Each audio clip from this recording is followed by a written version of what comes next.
G'day friends, welcome to day 31.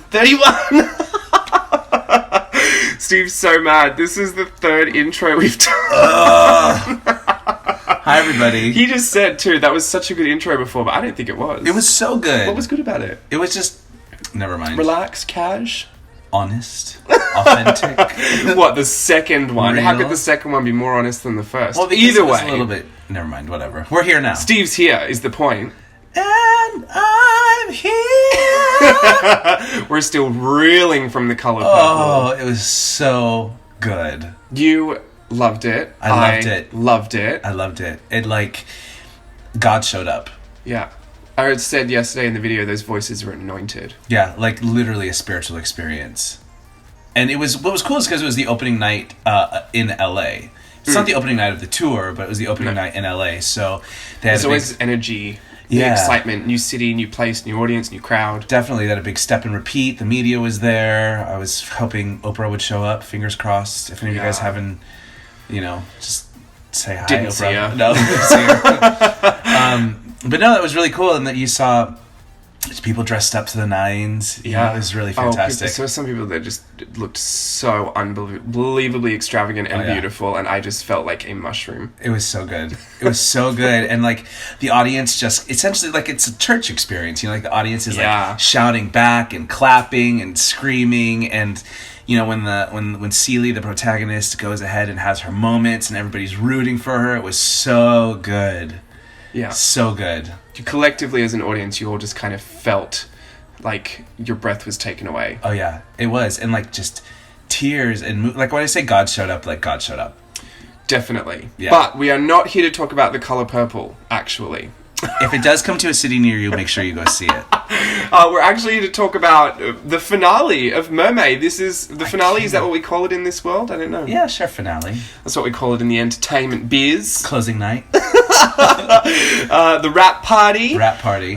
Definitely really excited to see the end of MERMAY. We did it. I feel like we should, if it wasn't going to cost me money or copyright, we could play the Rocky theme song.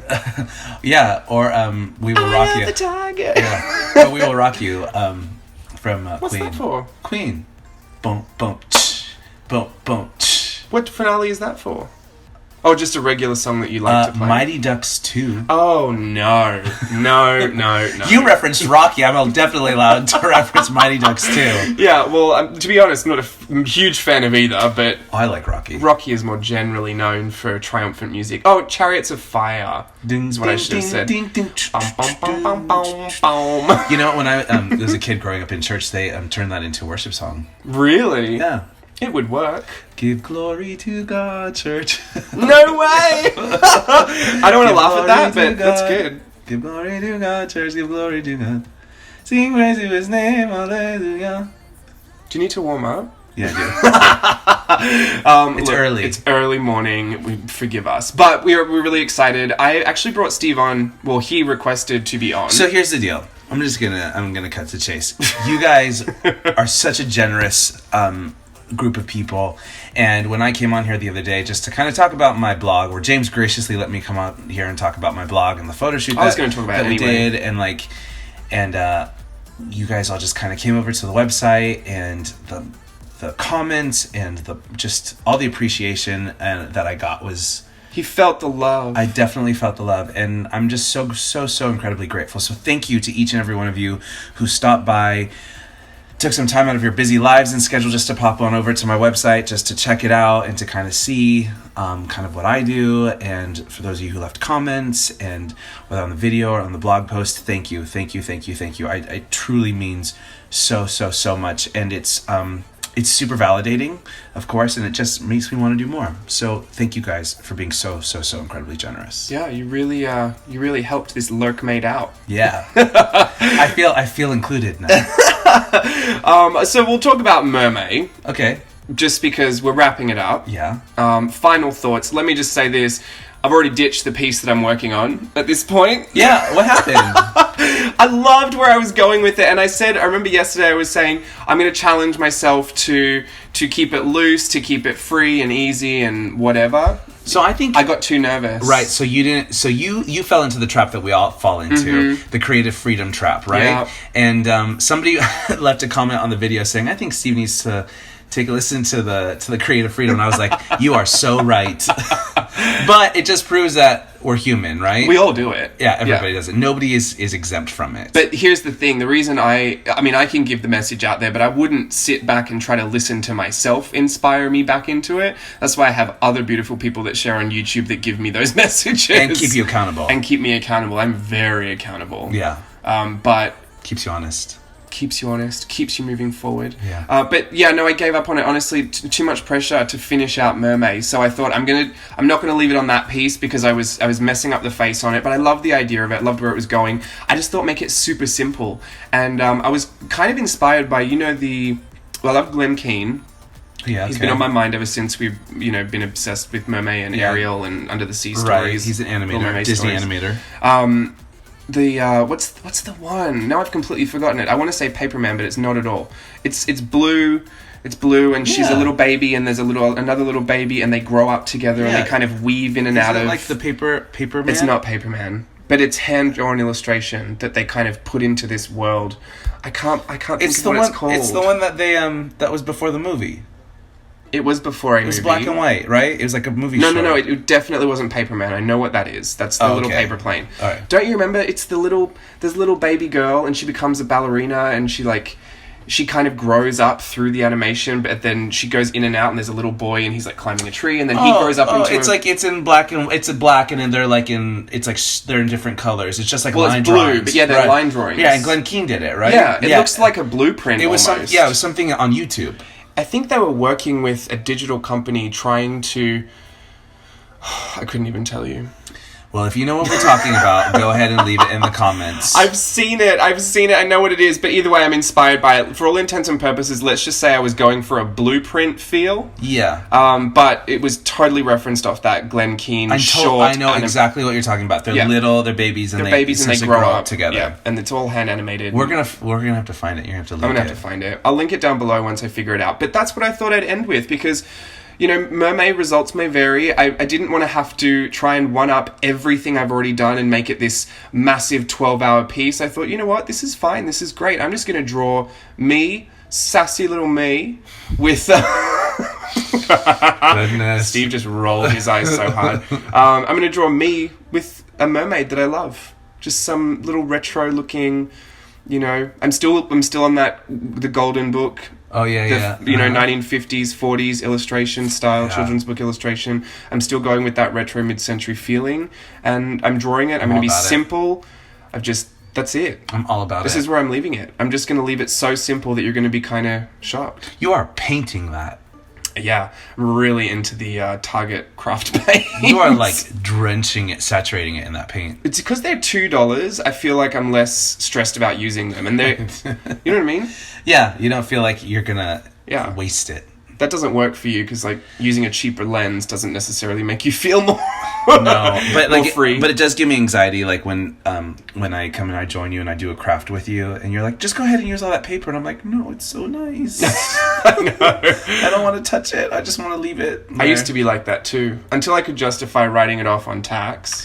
You also like when you get a book, you just like open the book.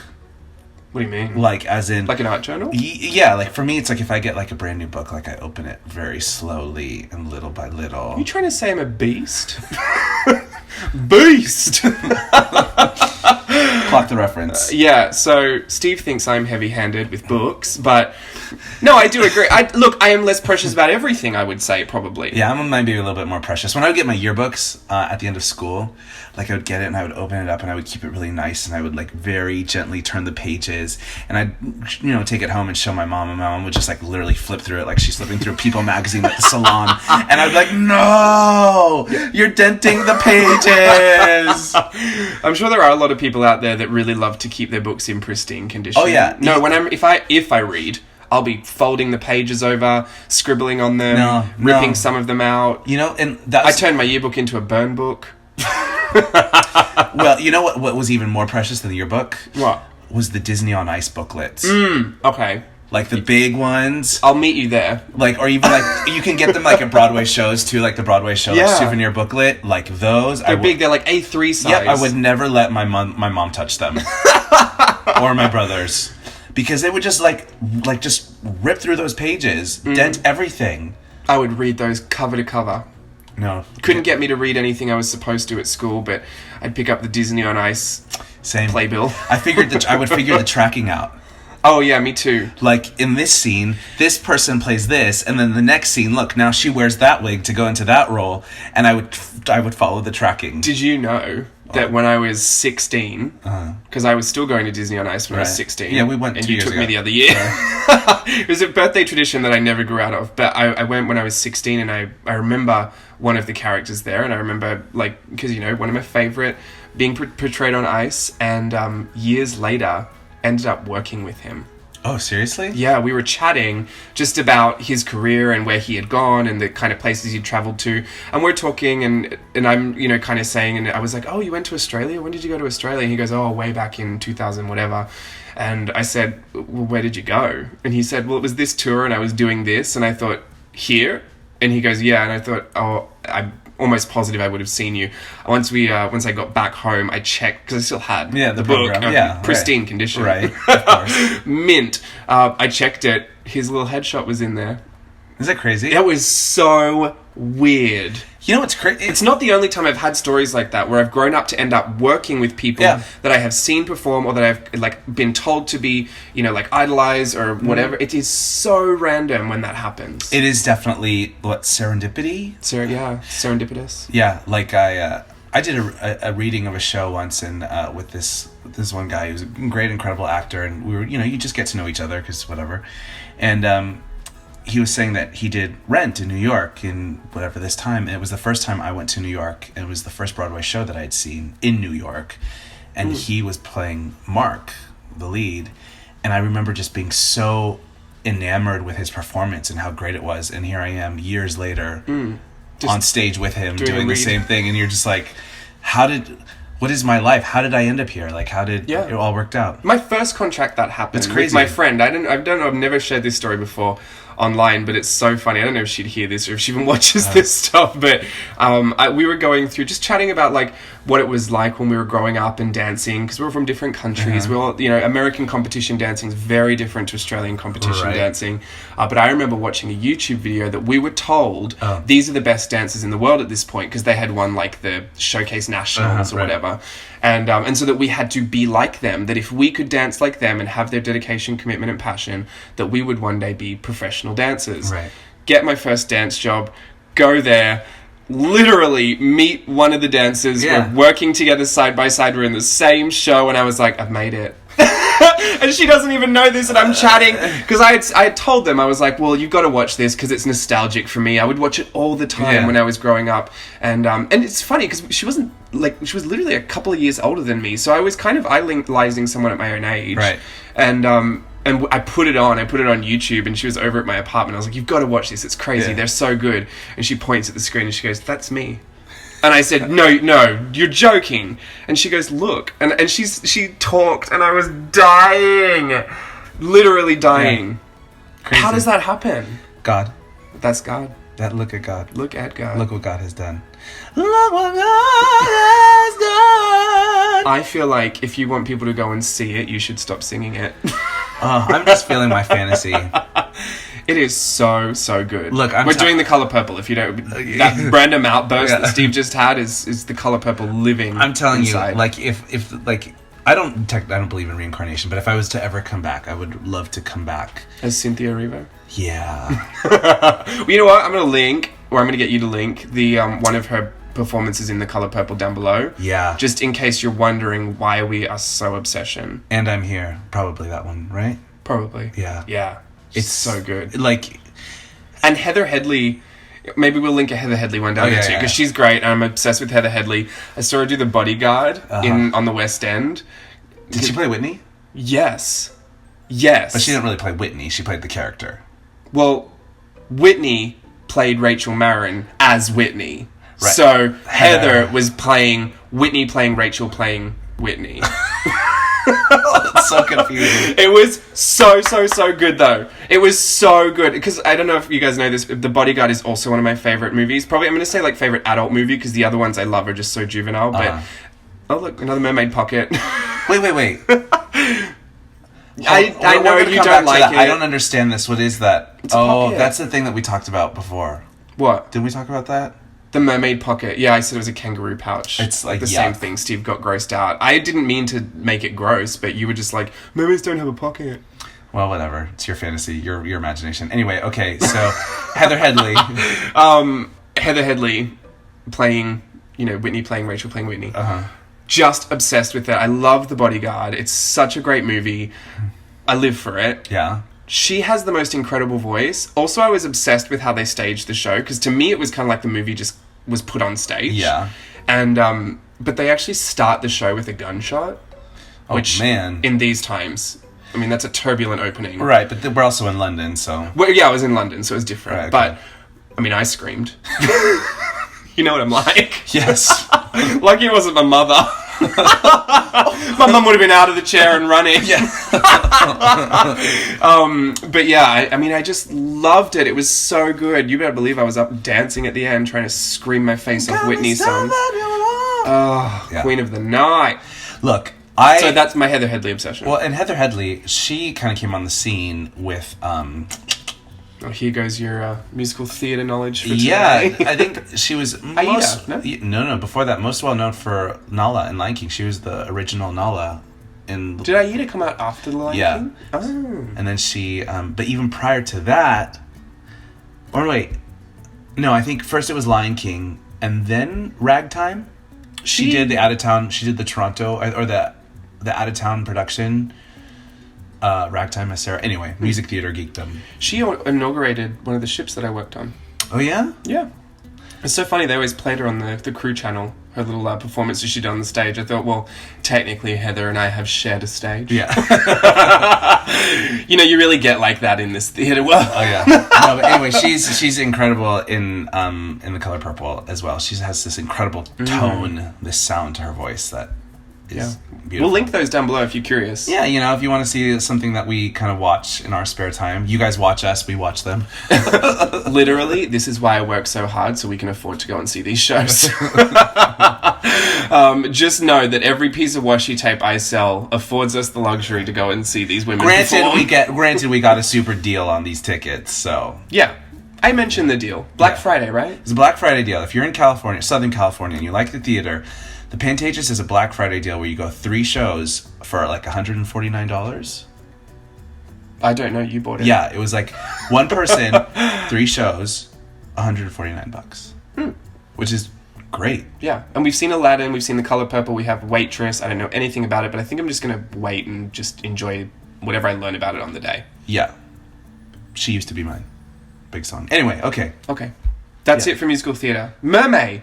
We should talk about Mermay because I'm literally at the end. I'm going to replay footage from every single Mermay piece coming together. I will speed it up or slow it down however much I need to, because I should recap, right? Yeah, of course. I've not got a lot to say, to be honest. I think you guys know that if you've ever started a challenge, if you've ever started one of these 31-day challenges or 6 million day challenges, whatever you do, as long as you're actually creating the pieces and you create the amount, it is about quality as well as quantity. Yeah. But quality in what you're doing, like the efforts you're putting forward. Quality effort, not so much quality pieces.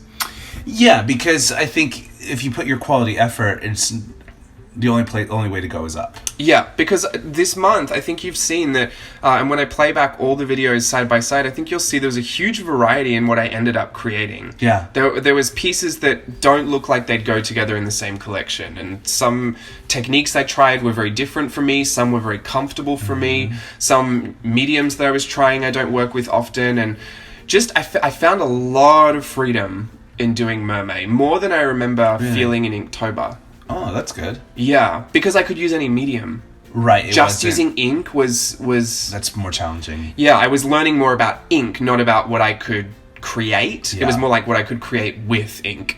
And the kind of textures I could find and whatever. But creating with any medium and just, a starting point like Mermaid, I found really, really freeing, actually, and really exciting, because I love mermaids. I love the subject matter. So. Yeah, and I'm so proud of you because you did some really great work. Thank you. And I'm proud of you guys too, because I got to see a lot of the work that was posted in the group. Yeah, and that was going to be my next thing. One of the things I love most about these challenges is the sense of community involvement that starts to happen. I think everyone gets on this FOMO kick, if you will, which I'm going to say is a great thing for when you're doing challenges, because you know, it keeps you accountable. Even when no one else is telling you, like, hey, don't stop, you just kind of feel guilty if everyone else is posting and you're not. Right. So I feel like everyone got super involved. It was really, really fun to watch everyone do everything. And yeah, the feed is just lit in that Facebook group with mermaids, which will keep me happy for months. Well, what I think, what I also appreciate about it is the fact that people are out there creating art. That it's not a dead art. That's not a dead art form, no pun intended. But you know what I mean? Like, people are out there being creative, using their hands. Yeah, spreading that creativity. Because they're letting the creativity out means that they are being creative, which that means that when they interact with other people and even putting their stuff on social media, is you're just spreading that creativity around, and that's contagious, and people see that and feel it, and it continues to grow the art form. You're exercising your imagination, so inevitably, if you are completing these challenges, you're also feeling a great sense of accomplishment, which is important in using as fuel moving forward.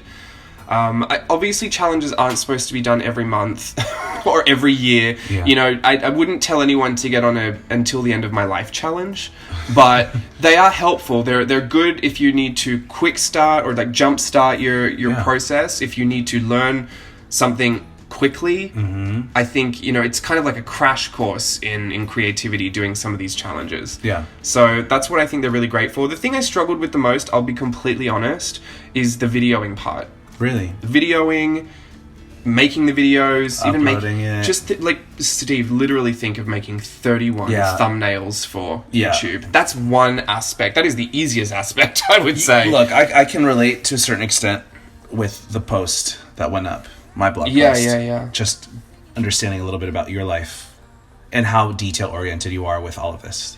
Yeah, it's one thing to be creative and to exercise all of those muscles and to keep that imagination free-flowing and wild, but to convey that on social media does become exhausting. Yeah. And it's a lot of hard work, and you know, I don't stress about it as much as I used to. I think I've got a good routine going on. I think through MERMAY and like even through the start of this year, I know it was a bit sick when I was at the start and then we moved. Yeah. But I think I'm really happy with like what I've achieved. If I was going to pick a word for the year, I think achievement would have been my word for this year, because I just feel like I'm achieving. You are achieving, and you're doing really great stuff. Which makes me feel really good. Well, and yes, and I love that it's encouraging so many other people, and we get to see it because, again, you guys post in the group, and then when I see it, it encourages me. So it's just everybody's just keeps the gift that keeps on giving. Yeah, I mean, watch. Steve's going to be uploading blog posts for days now that he can find you guys in the comment section. I do have a shoot from like over a year ago that I'm trying to get up that motivated me. Look at him. He's laying it out there, Steve. You know you're accountable once you say it. That's great, because I need the accountability. Hopefully it'll be up sooner than later, because it's been a long time coming. Yeah. It'll be different than this one, but it's okay. It's okay to go backwards.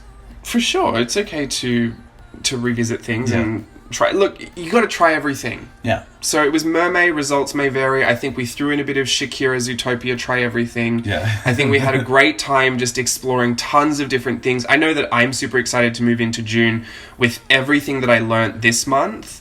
I've been so busy creating off-camera as well, which has been super helpful. I've been preparing classwork for the in-person workshops. I also have great ideas for online workshops. Yeah. We've still been product like manufacturing and designing. We've been doing a lot. Yeah. And I feel like it just gets me going to do more. Yeah. So, having said that, I'll be off YouTube for a while. No, I honestly don't know. I'm not planning on taking like a month hiatus or anything. I don't know what we'll be back with next week. Yeah, but you'll be back next week. I'll be back with my bloopers video. Yeah. I got a bunch of MERMAY pieces that never made it, so I can't wait. I'm going to say 2 words, and then Steve, you just elaborate a little. Well, don't elaborate, but just give me your reaction. Frida Pinata. No. I can't wait to show you guys this piece. I am James's like biggest cheerleader. I am always championing him to just keep going and to try everything. But sometimes some things just I think they lose their way. Yeah, they lose their way. And I don't want to say that I'm mad at him for trying, but if he didn't try, he wouldn't know. Yeah, I had an idea. I drove it into the ground. And it was a good idea. It was a good idea. I think there was an idea. I don't know if it was good or not. I think it's a clever idea. I think if I said it to me like I just said it to you, I would have known just not to try that. Well, okay, so here's the deal. He wanted for Cinco de Mayo for May 5th just to kind of do something. I wanted to pay homage to Mexico. Yeah, right. Right. And so he's like, oh, I'm going to do like something Frida Piñata. And I was like, oh yeah, that could be No, because I had interesting. tried a Frida piece that was very experimental that I didn't like. Okay. And then I thought, well, I'll come at it from a different angle. What about my paper crafting? And I was like, oh, I'll do like a little piñata. It's like a furry fish. But then I tried to like put a face on it, and it just got worse. It literally looks like a furry fish. I can't wait to show you. Please just imagine what it looks like in your head. Get excited, because that'll be literally in the bloopers reel, and I just can't wait. You got to give him props for going for it, for trying, for sure. I really went for it. I completed the piece. And I'm proud of you for completing it. Yes, definitely. It was even scanned in and everything. Oh, yeah, it was gonna be merch. Put it on a t-shirt. Furry fish on a t-shirt. Furry fish Frida Piñata. Oh man, but it is like it's so bad it's funny. Right, and I was trying to say like, Steve, is it so bad it's good? And he's like, yeah, he was like, I think you could try something different. This is me trying to be supportive. No, I was like, no, you're right. It's heinous. It is pretty. He's done better work for sure. But I really wasn't mad at my paper cutting skills. No, and I wasn't mad that you did it. I wasn't mad that you tried it. I think like the idea was a good idea. Like I said, maybe you guys could try it. I don't know. We'll see the bloopers reel. We'll see if you can figure that out for me. Problem solve my Frida Piñata. Yeah, it just looks like a furry face. Furry fish. Excuse me. Alrighty, we're going to leave you at that. Thank you. Oh, just went through puberty there. We're going to leave you with that. Thank you everyone so much for joining us for MERMAY. This is so exciting for us to be able to engage with you like this, and we've had so many great conversations, haven't we? Yeah, definitely. Thank you guys for having me. Thank you guys for letting me be here and for supporting me as well. Yeah, and just spit all this talk at you. We have no idea what we're talking about half the time. Literally. I think Steve and I just spend way too much time talking to each other at home, so it's actually just really nice to share that with you guys. Yeah, definitely. And hopefully you feel more creative for it. Congratulations to everybody that made it through. If you're still on the 100-day projects or the 4,000-day projects or the 9 million day projects, I'm still your biggest cheerleader. Yeah. Please keep me involved in all of that. And I guess we'll leave the monthly challenges for another month. I did hear about Junicorn. It's very tempting. That's clever. But no thank you. How many?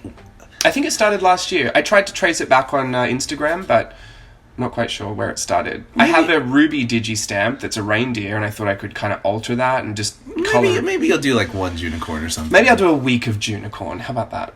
I don't know. Weigh in down below. If there's enough people that are interested in seeing some Junicorn action, it's not going to be a month, but we might give you a taste.